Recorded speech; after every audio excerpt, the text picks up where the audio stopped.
Assalamualaikum warahmatullahi wabarakatuh. Baiklah Ananda, hari ini kita akan melanjutkan materi tentang membandingkan bilangan pecahan, di mana Ananda sebelumnya telah melakukan kegiatan mengolah informasi mengenai pecahan senilai. Pecahan senilai dapat dinyatakan dalam pecahan lain yang relatif senilai. Pecahan-pecahan yang bernilai sama diperoleh dengan cara mengalihkan atau membagi pembilang dan penyebutnya dengan bilangan yang sama. Suatu pecahan Q tidak sama dengan 0 dapat disederhanakan dengan cara membagi pembilang dan penyebutnya dengan faktor persekutuan terbesarnya. Perhatikan kotak kuning berikut. Pecahan P per Q itu akan senilai apabila sama-sama dikalikan A, yaitu P dikali A. Kemudian penyebutnya juga Q dikali A, atau pecahan P per Q bisa senilai juga jika P dibagi A dan juga penyebutnya Q dibagi A. Sebagai contoh, pecahan 1/2 bisa nilai dengan 2/4 karena 1 dikali 2 hasilnya 2 dan penyebut 2 dikali 2 hasilnya 4. Maka 1/2 senilai dengan 2/4 dengan sama-sama dikalikan dengan 2.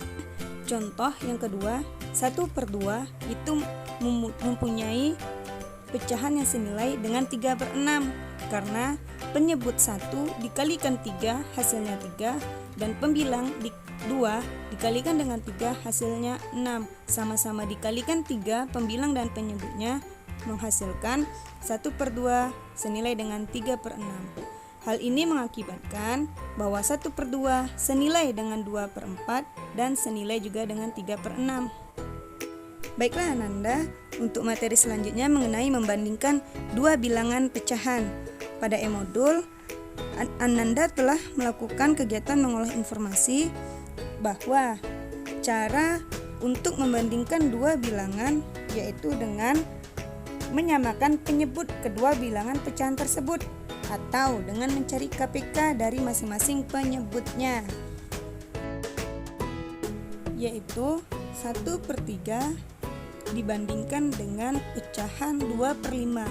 Untuk mengisi titik-titik di tengah, maka kita perlu menyamakan penyebutnya. 1/3 mempunyai penyebut 3 dan 2/5 mempunyai penyebut 5. KPK dari 3 dan 5 berapa ya? Yap, benar. KPK dari 3 dan 5 yaitu 15. Maka kita harus menyamakan 1/3 dengan penyebutnya 15 dan 2/5 dengan penyebutnya 15. Perkalian 3 yang hasilnya 15. Yap, dikali 5. Maka 1 nantinya dikali 5 dan 3 dikali 5.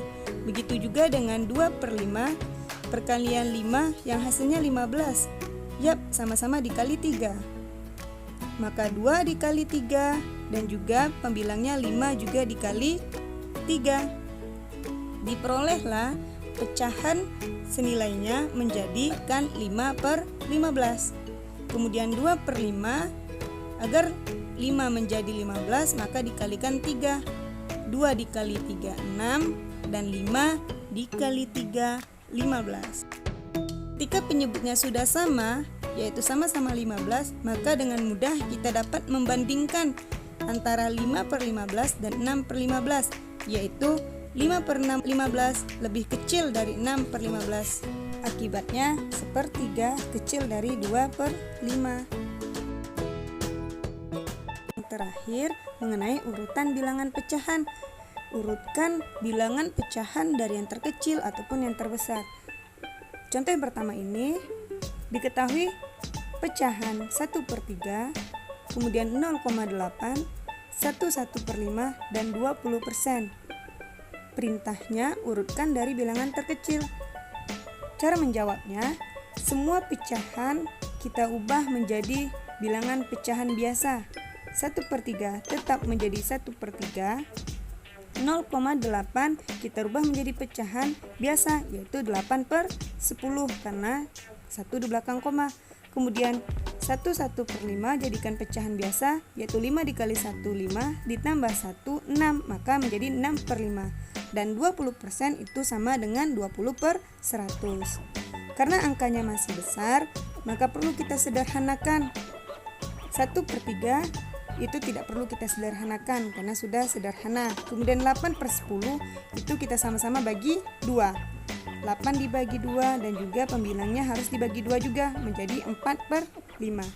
6/5 tidak bisa disederhanakan lagi karena akan berubah menjadi pecahan campuran.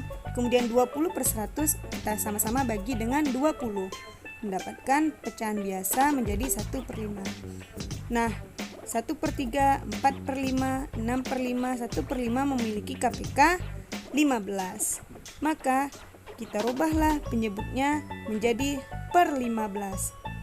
1/3 agar mempunyai penyebut 15 maka harus dikalikan betul 5. Sama-sama dikalikan 5. Kemudian 4/5 agar menjadi 15 harus sama-sama dikali 3. Maka diperoleh 1/3 menjadi 5/15 karena sama-sama dikali 5. 4/5 menjadi 12/15, 18/15, kemudian 1/5 menjadi 3/15, itu sama-sama dikali 3. Nah, sekarang penyebutnya sudah sama, yaitu 15. Kemudian kita bisa mengurutkannya, yaitu dengan melihat pembilangnya. Yang pertama yaitu 3/15, yang kedua 5/15, yang ketiga yaitu 12/15, dan yang paling besar yaitu 18/15. Maka urutannya kita lihat lagi berdasarkan soal. Urutannya menjadi 20%, 1/3, 0,8, dan 1/1. Baiklah, itulah tadi materi tentang membandingkan bilangan pecahan. Semoga bermanfaat. Terima kasih.